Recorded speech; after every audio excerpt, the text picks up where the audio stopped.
नमस्कार मित्रों, मैं आपकी पीहू आपका फिर से स्वागत करती हूँ और मैं इस बार आई हूँ बहुत ही सुंदर कहानी के साथ। पर उससे पहले मेरा एक प्रश्न कि क्या आप लोग जानते हैं कि हमारे भारत की पहली महिला चिकित्सक कौन थी? अगर नहीं तो मैं हूँ आपके साथ आपको बताने के लिए कि वो साहसी महिला जिन्होंने बहुत सारी पीड़ाएं झेली और बहुत सारी समाज के ताने-वाने सुनने पड़े, बहुत सारी दिक्कतों का सामना करना पड़ा, पर फिर भी वो भारत की पहली महिला डॉक्टर बनी और आज हम उन्हें याद करते हैं, बहुत ही शौक से।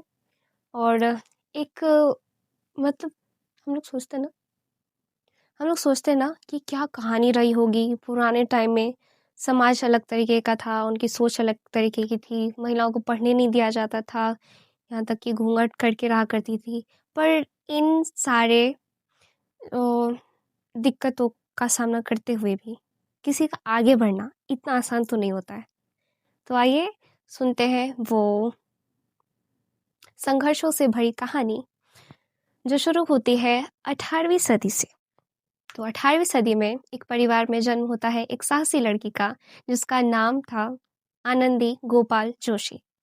और धीरे-धीरे उसका पालन-पोषण होता है और वो धीरे-धीरे बड़ी होती है।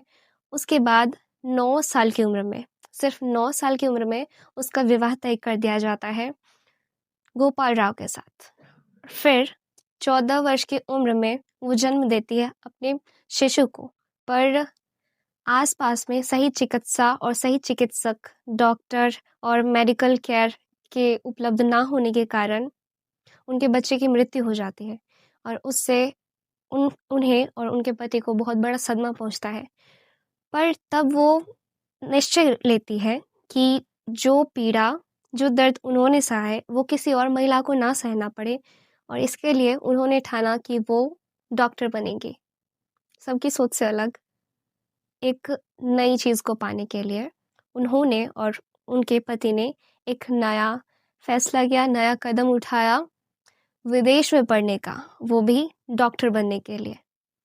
18वीं सदी में समाज ये आदेश नहीं देता था कि कोई लड़की पढ़ाई करे या फिर वो विदेश में जाके वेस्टर्न मेडिसिन के बारे में पढ़े, यूनाइटेड स्टेट्स में जाए, वहाँ पे पढ़ाई करे।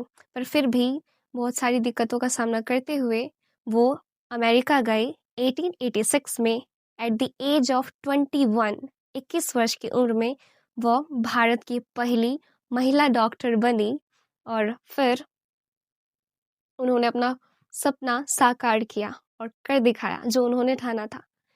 और फिर 1 वर्ष के बाद 1 वर्ष के बाद 1887 में 1887 में वो ट्यूबरकुलोसिस का शिकार हो गई और फिर उनकी मृत्यु हो गई 22 वर्ष की उम्र में। पर उन्होंने ये खिताब हासिल कर लिया कि वो भारत की पहली महिला डॉक्टर है, अमेरिका में एमडी डिग्री पाकर। तो ये थी स्टोरी हमारी आनंदी जोशी का, जो बहुत ही प्रेरणादायी थी, बहुत कुछ सिखा गई। ठीक है, इसी के साथ मैं मिलूँगी फिर से नई स्टोरी, नई इन्फॉर्मेशन, नई फैक्ट को लेकर। तब तक के लिए बने रहिए हमारे साथ। जय श्री कृष्ण, राधे।